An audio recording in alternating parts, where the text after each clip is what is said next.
Good morning, everybody. It's Ann. It's day 17 of 365 days of keto with Ann. You caught me in my robe, and that's okay.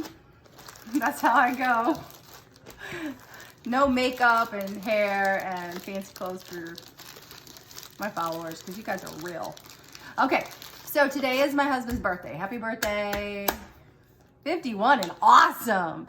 So I'm going to share some before and after pictures of my husband, Adam. He started keto with me I'd say he started about 3 or 4 months after I started.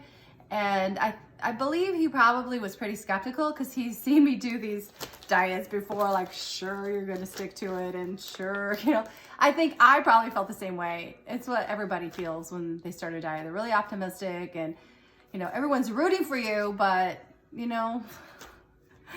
diets fail. They fail. That's why we have an obesity epidemic. So anyway, he saw I was killing it and said, I think I'll try. And it was amazing. The transformation was amazing. So I want to share that. And I think it's easier for men anyway, right? It's not fair to us ladies, but anyway, happy birthday to Adam. And so I said to him, and we're kind of rolling pretty late this morning. It's probably, I don't know, it's like 9 here and I'm still in my robe. But we've been enjoying the morning. My son came back from school to celebrate with his dad, so that was nice. It was a nice morning to have the whole family together. It's snowing, it was cold, and we're having our coffee. Yay, coffee. So I said to my husband, what do you want for breakfast? Let's make like a little brunch. And I gave him some options, and we like to keep it keto as much as we can, but we still want to enjoy it. So I wanted to share with you some things that I have for breakfast when I fast. Usually I don't usually have breakfast in the I wait until after my workout and after like around 1 to eat. But on the weekends, a lot of times I do have breakfast, and so I have some things on hand that make breakfast even tastier. And bread is one of the hardest things to give up when you start keto. So I've found some delicious substitutes. I'm going to start with, these are the healthiest out of all of them. If you can find them, they sell them at Costco. And it's over where they have like the fancier cheeses and dips and things like that. So this has in it very small ingredient list, which is why I think it's great. The first ingredient is cage-free egg whites, cage-free whole eggs, cauliflower powder, olive oil, sea salt, xanthan gum, and don't be afraid of xanthan gum. It's all natural. It's a thickener. And some spices and citric acid. That's all that's in this. One whole wrap, which is about 10 to 12 inches, is 30 calories, 1.5 grams of fat, and 0 carbs, 0 fiber, so it's going to be easy on your belly if you have a problem with digesting a lot of fiber, and then 3 grams of protein. So really good choice. They don't taste eggy or cauliflowery.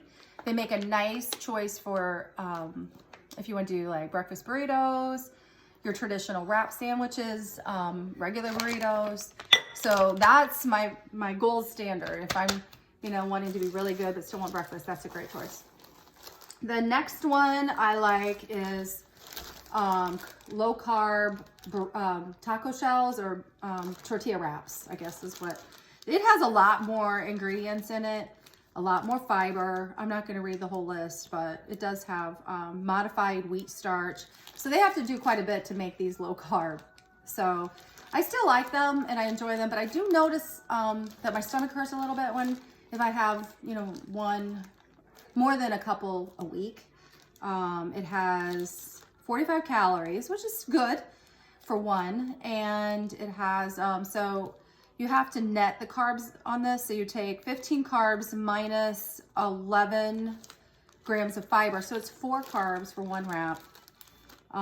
It's a lot of fiber. So anyway, which is good for you. I'm not discounting that. And then it has 5 grams protein. So this is a really good choice too. Just don't overdo it on that one because it does have wheat in it. And Okay, so the other one I like is Sola bread. You can find this at some grocery stores. They sell it at our grocery store here in town, grocery chain called Myers. And you can buy it online. It's cheap in the grocery store, really expensive online. Aldi's has a new low-carb bread, which is really cheap, and I think it's even lower carb than this. So try that. It's always sold out when I go. But this one, it also has wheat gluten, so if you're, you know, grain intolerant, you may want to stick with the egg wraps. But this one has one slice of bread is 60 calories. So, you know, we're going up in calories here. One slice, and they're not very big slices. One slice, and it's 3 net carbs. So lower carbs than the tortilla wrap, but this, you know, is bigger. So I guess it depends on what you're looking for. BLTs, you know, if you're hankering for a BLT, this is definitely gonna make you happy. So it's really good. It toasts up really nice. I like that one. And I keep them in the freezer because I don't use it very often. I try not to eat any of these bread substitutes very often. I think my weight loss, I maintain my weight loss easier if I just stick to meat and like plants, veggies. Okay, so the last one, this is what I'm making for my husband today.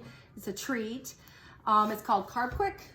All right, I can only find this online on Amazon. It is not inexpensive, but it lasts a really long time. So I just keep it sealed up, and you know, in another plastic bag so it stays fresh. What I do with this is like Bisquick, if you're familiar with Bisquick, so you can make biscuits and pancakes, waffles, things like that. But if you saw my chaffle recipe, I don't know why you would use this. There's hardly any carbs in those, like none, really. Okay, so I'm making him biscuits and gravy. I'm making keto biscuits and gravy this morning. So this is super simple. There are recipes for biscuits that are not using Carb Quick that you can find online, but when they use the almond flour, I'm not a fan of that flavor in my biscuit. I like it in other things, but I'm kind of traditional with the biscuits. So this is about as good as it gets for normal tasting biscuits, is this Carb Quick, and I'll tell you what it has. So 1/3 of a cup of this mix, which equals 1 biscuit, is 90 calories, so it's the highest amount of calories, but 90 isn't terrible. And then carbohydrates, it's 16, and then the soluble fiber is, insoluble fiber is 14. So it's only 2 grams of carbs per biscuit, which is really, really good. And then it's what you put on the biscuit that really can get you. So I'm gonna make these for my birthday boy. And the gravy I'm gonna make has no flour in it. If you take heavy cream and reduce it down, it's thick just like gravy. So it's not low calorie, but he's worth it. And you're gonna see from his before and after pictures that he deserves it. He'll probably go downstairs on his little bike trainer and work it off anyway, and he's disciplined like that. So anyway, that is day 17 for 365 days. I hope you guys all have a fabulous Saturday, and stay warm if you are in the north, and I hate you if you're in the south. No, I don't. I'm just jealous. Okay, bye everybody, and see you later.